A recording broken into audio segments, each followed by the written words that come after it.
Medyo madami-dami tayong ganap for today's video pero unahin muna natin ito pagluluto ni Pinggoy dito sa school ni Kowa dahil ito ay part ng feeding program nila. Kailangan kasi kung sino yung naka-assign na cleaners for that day, yung parents noon, yun lang din ang magluluto ng ipapa-feeding. So nakapagluto na nga si Pinggoy, ang niluto ay kanin pati na rin tinola. Pero tumulong din naman yung ibang mga parents na naandon. Going pa naman yung klase ni Kowa. So sabi ko, love, try nga nating i-discover itong papasok doon sa school ni Kowa. Kasi ang alam ko lang talaga is doon sa may kalsada banda kung saan kami nakatira. Pero kapag pinasok mo pa pala itong sa may school nga ni Kowa, grabe, sobrang ano pa pala nito, lawak talaga, grabe talaga, di ba? Alam mo, habang nagbumotor nga kami, parang ako na yung napapagod para sa mga nasa looban pa talaga. Kasi kung kailangan mo lumabas ng kalsada, pagkalayo-layo talaga na kailangan mong lakarin. Kaya talagang normal dito sa probinsya, may mga tricycle, may owner, may motor, ganyan. Kasi matindihang lakaran pala talaga ito. Tapos ito nga, parang ang enchanting ng atake niya. Sabi ko, picturean mo ako. Kaso may tricycle na daw palang palabas. Well, anyway, bumalik na rin agad kami sa school ni Kowa. At eto nga pala, meron silang binibit-bit na mga lunchbox para doon ilalagay yung food na ipapakain sa mga kids. Then pagka-uwi nga namin, eto at mag-aasikaso na muna ako ng trabaho ko dahil kita mo naman sa table ko ang daming pending na products na kailangan kong gawa ng content. Binuksan ko na muna yung kurtina para mas maliwanag nga dito. Wala lang, alam mo yung pagmumotor namin kanina ni Pinggoy doon nga sa may looban. Sobrang na-amaze ako na sobrang laki pala talaga ng mundo. Kasi sanay lang talaga kami na nandito lang kami sa bungad, sa kalsada nga, kung saan kami nakatira, at saka sa bayan, ganyan. Pero sobrang laki pala talaga nitong area na ito. Sa pagkarating nga namin ng bahay, nag-asikaso na agad sa kusina si Pinggoy ng maluluto niya pang lunch namin. And eto naman, mag-aasikaso na rin ako dahil meron ngang mga sinampay sa likod. Since maaraw, kailangan ko siyang mailipat ng pwesto para naman mas madaling matuyo. So inilabas ko na muna yung mga hanger ito usually na mga uniform. Hindi ko kasi agad nalalabas ito. Bali, tinatamba ko lang muna siya doon sa may bandang pintuan. And then kapag lalabas na lang sa may likod, tsaka ko lang siya ilalagay dito nga sa may hangeran namin. Kanina rin pala, wala pang nadala na lunch si Pinky sa school. So magluluto na rin si Pinggoy ng request na ulam ni Pinky. At mamaya, dadalhin na ulit namin yung pagkain doon naman sa school ni Pinky. So diba kanina, sobrang aga nga namin nag-prepare. Naligo na rin ako dahil nga kailangan namin pumunta sa school ni Kowa para nga dun sa feeding kinemerwood, yung pagluluto. So, hindi talaga ako nakapagwalis-walis nga dito. Usually kasi ginagawa ko to kapag naihatid na yung mga bata sa school. So, anyway, may napansin pa nga ako dito. Patay na pala ka. Ang taba, ang laki. Nakakaloka. Ewan ko bakit namatay yun. Naalala ko rin tuloy bigla. Merong time na paglabas namin ng gate, kasi ihatid nga namin yung mga bata, ang daming patay na palaka sa kalsada. Siguro mga naglabasan yung mga palakang yung gabi, tapos na daanan ng mga sasakyan. Kawawa. Naawa lang din talaga ako sa kanila na nakita ko nga yung mga patay na palaka sa kalsada. Ang dami kasi. Well, anyway, eto na nga. At susundan ko lang naman yung sikat ng araw para mas madaling matuyo yung mga sinampay namin. So, eto kasi bala ko siyang ilipat dahil dito nga sa may covered court, hindi siya na tatapatan or nasisikatan ng araw, gusto ko ngang mas madali itong matuyo para sana matupi ko agad. Kala mo naman talaga, nagtutupi agad. Usually din talaga kapag ako nga ay busy dito sa likod, nagwawalis-walis. Ayan si Kowa, kapag wala ang ate niya, basta nakikita niya lang ako, malapit lang siya sa akin, okay na sa kanya yan. At dahil masikat nga ang araw, kinuha ko nga itong sombrero. Ito pa yung nabili kong 100 yata yun sa bayan. Alam mo, nakakainis dito kasi sobrang excited ako magkaroon ng ganitong sombrero. Hindi ko siya sinukat ng maayos kung comfortable ba siya. And every time na sinusuot ko siya, ang sakit talaga niya sa noo. Sumasakit yung noo ko, parang nagagasgas dahil medyo maliit nga yung pinakabilog niya. So, I think pang bata nga yata ito. Pero kasi, in fairness naman, naku-cover niya yung face, yung bato, kapag suot mo siya, lalo na kapag ganito masikat yung araw. So, tinali ko lang din yung mismong sampayan para naman, if ever na sobrang lakas ng hangin, hindi naman matumba ito. So, eto na nga pala si Pinggoy, magpiprito siya ng tilapia, nagready na rin siya ng kamatis mamaya. Ito yung lunch namin. Ang ulam ni Pinky ay ham. Yun kasi yung request niya. Anyway, dahil may time pa naman bago kami pumunta sa school ni Pinky, nasikaso ko na rin itong bago bagong mattress protector na natanggap ko. Waterproof ito and ito talaga nakalaan siya para dito sa sofa bed. So, usually kasi color white yung mga pinipili ko, pero meron din namang colored nito na version like color gray, yung iba pa nga may blue, green, kung ano-ano pa. Depende. Yung iba may tahi pa siya, pero ito plain lang talaga, color gray, and gagawan ko na rin siya ng content, kaya naman pinag-aalis ko na rin itong nakapatong dito sa sofa bed dahil dito nga ako mag-film. So anyway, eto naman yung blanket lang talaga siya. Pwede rin siyang table cover actually. So nilalagyan ko lang siya ng ganun para hindi diretso mamantsahan itong upuan. Pero alam mo, yung kabuuan nitong sofa bed, na-remove yung cover niya. So, pwede ko siyang labhan. Iniisip ko nga kung merong available na cover ng ganitong sofa bed, yung hindi siya universal. Yung talagang pang teddy type ng sofa. Alam mo yun? Para talagang swak na swak siya. Let me know naman kung meron kayong alam. Well, anyway, eto na nga pala ang gagamitin ko para mapunasan yung sahig. Kapag nagmamadali kasi, wipes na lang din talaga ang ginagamit ko para magpunas ng sahig. Kasi ilalatag ko nga yung kutsyon. Gusto ko naman malinis itong sahig. So, kanina, na-vacuum ko na rin naman ito. So, para lang talagang sure na malinis siya. Ayan, pinasadahan ko lang din talaga ng wipes itong sahig. Aantayin ko lang din matuyo yan. And kapag tuyo na, tsaka ko ilalatag itong kutsyon. Siyempre, kailangang ingatan. Libre na nga pinadala. Hindi mo pa iingatan. Tsaka wala akong balak ibenta ito kasi dream sofa ko talaga ito. From Dreamy. O, diba? Ang ganda rin kasi ng quality nito. Promise. Talagang sobrang worth it pala talaga ng ganito. Anyway, tinanggal ko lang din yung mga bakal na support nito sa gilid. At ayan, malambot talaga ito ha guys. Kasi hindi naman siya spring mattress. Kumaga memory foam. Tagal na kayo nanonood ng mga vlogs ko. Alam na alam nyo talaga yan. Medyo addict nga. Addict, grabe naman yan. Mahilig talaga ako sa mga waterproof na mattress protector. Kama ni Papa, kama namin. At saka yung mga iba namin naging kutsyon. Nagkakaroon talaga ako ng dedicated mattress protector dahil gusto ko nga silang maingatan. At talaga namang naiingatan gaya na lang nito para matest talaga na waterproof siya. Ayan. Tinapunan ko ng tubig. Medyo napadami nga kaya pinunasan ko muna yung excess. Pero kita mo naman after kong maalis yung mattress protector, talagang hindi lumusot or hindi talaga tumagos yung tubig dito sa sofa bed natin. So, legit po talaga yan. If ever lang din na bet nyo ng ganyang waterproof mattress protector, kung ano man makita nyo dito sa video na to, yung link na mga yan nasa comment section. Please, check out kayo. Charot. Nasa comment section yung link o kaya naman nasa showcase ko kung sa black app nyo man ito mabado. So, ayan, tinupi ko na para walang bed everywhere.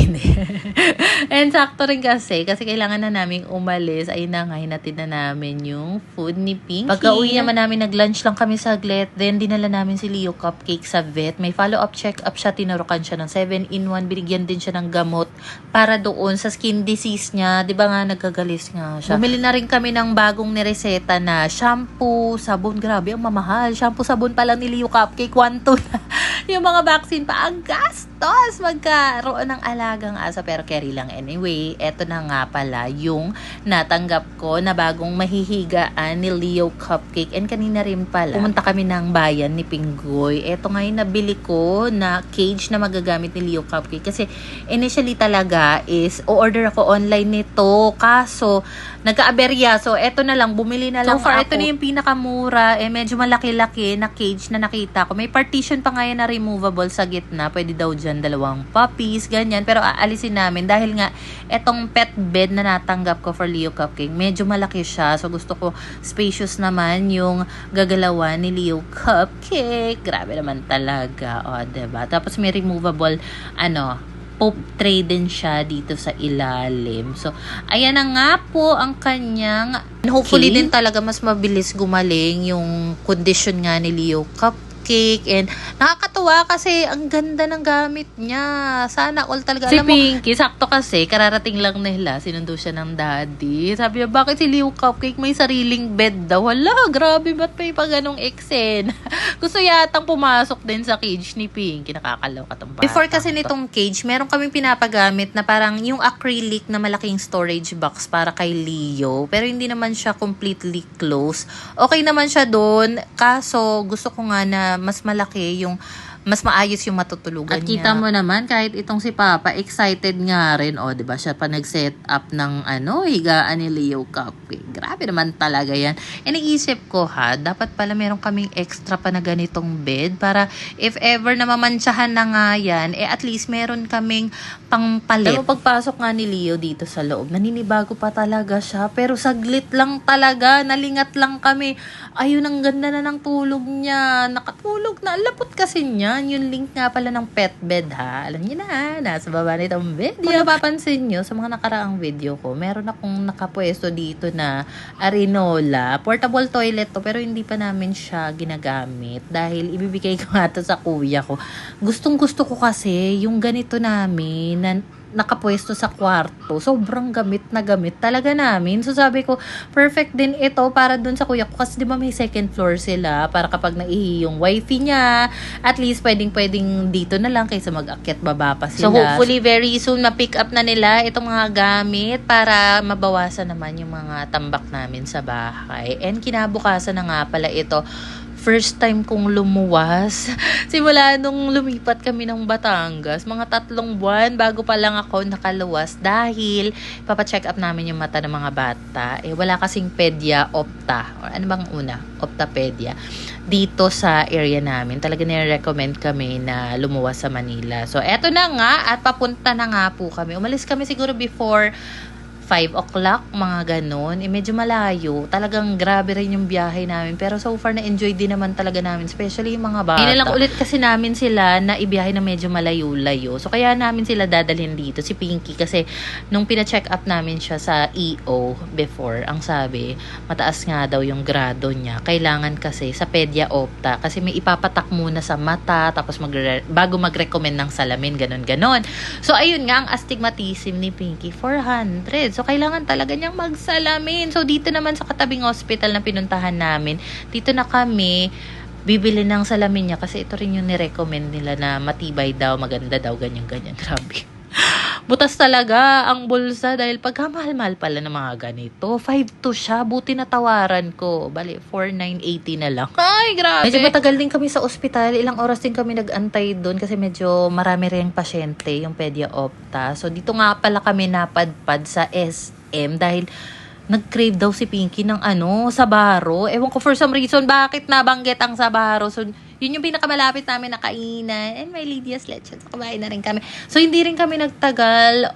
Umalis na rin kami doon dahil dumiretso naman kami dito. Kasi, initially, uwi na lang talaga kami dapat ng Batangas, 'di ba? Tapos, nagpakita ng message si Pinggoy. Nag-message yung daddy ni Pinggoy na, maparito ba kayo? Ganyan. So, sabi ko, siguro na-miss niya na nga rin yung mga bata. So, ayun, diretso kaming Laguna. Doon kami nag-overnight and kinabukasan na ito since medyo may malapit na mall dito. Hindi pwedeng palagpasin niya. Nakakaaliw lang din. Ang gaganda ng mga bedsheet dito sa Mr. DIY. Ang gaganda ng mga kulay.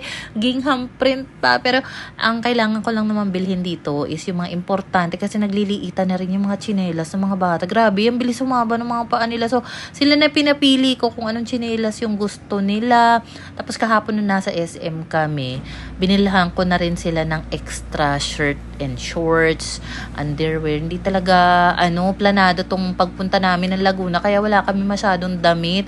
So, ayun, bumili na rin ako ng toothbrush and then nag-request na rin si Kowa ng lunchbox. So, nainggit din si Pinky. Gusto rin niya daw niya ng bago. So, sila na yung pinapili ko. And good thing, medyo malalaki nga itong pinili nila dahil sa feeding ni Kowa, kailangan talaga malaki. Tapos, si Pinky gusto niya mas malaking lunchbox. So, for the go, grabe talaga. Ay, mga kagastusan lately. Hindi ko na talaga kinakaya. Nakakaaliw lang din talaga magtingin-tingin dito sa Mr. DIY. Ang tagal namin dito. Even yung mga bata, aliw na aliw. Kasi ang dami nga nilang nakikita dito. Pero, in fairness naman, caring-caring na silang mapagsabihan ng kung ano lang yung pwedeng bilhin. Ganyan. Yung tipong wala na talagang tantrums pag kailangan ng umalis ng mall or kapag hindi nabili yung gusto. Ganon. So far, may mga improvement na. So, kanina ng umaga, nag-mall kami. Bago magami, nag-mall ulit dahil Starbucks. Pagbigyan nyo na. And then, kinabukasan, Starbucks ulit. Paulit-ulit. Hindi, nag-claim lang din ako ng reward sa Starbucks. At saka, ito kasi talaga, yung isa sa masasabi kong treat ko na sa sarili ko, pagbigyan nyo na. Tapos, ito nga pala, meron palang kaibigan si Pinggoy na magbibigay sa kanya ng puppy. puppy. Sobrang tisay. Tapos, ayan, iuwi namin siya. Babae ito. O, di ba may partner na si Leo Cupcake. Pero syempre, kailangan mo na gumaling talaga ng bongga ni Leo Cupcake bago namin sila pagtabihin. And si Pinky ang pinagpangalan nga namin dito. Alam mo ang pangalan ng aming bagong puppy? Lily Anderson. O, diba? Saan galing yung Lily Anderson na yun? Nakakaloka talaga tong si Pinky magpangalan ng mga puppy namin. Well, anyway, bago pa man din kami umalis, nagluto muna ng spaghetti si Pingoy. Nagmerienda kami. At eto na nga, on the way na kami pa uwi. Grabe rin, sobrang generous ni ate. Kasi initially, magko-commute lang talaga kami dahil hindi ko naman alam, magkakaroon kami ng bagong puppy. Tapos, tinanong ni ate, magkano pa pamasahe niya pa uwi? Sabi namin, pag commute 750 ganyan, sabi niya, o sige, maglalamove na kayo para hindi na kayo mahassle. Ako na bahala sa remaining na pamasahe. Thank you, ate Ken. Sobrang generous. Anyway, eto na nga, naiuwi na namin siya. And nakita na siya ni Leo Cupcake. Alam mo, hindi ko sure, pero hindi talaga tumatahol si Leo. Hindi siya tumatahol. Hindi ko alam kung pipi siya. I-check nga namin next time na ibalik namin siya sa vet. Anyway, sakto lang din kasi inorderan ko talaga si Leo Cupcake ng additional na bed niya para pamalit. Since meron kaming bagong puppy, sabi ko sakto-sakto yung dating nito. Kay Lily Anderson na lang siya.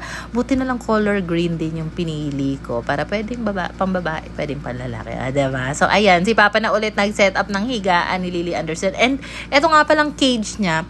Ito ay kulungan ng ibon ni Icy. So, ayun lang muna ang chika for today's video. Thank you for watching!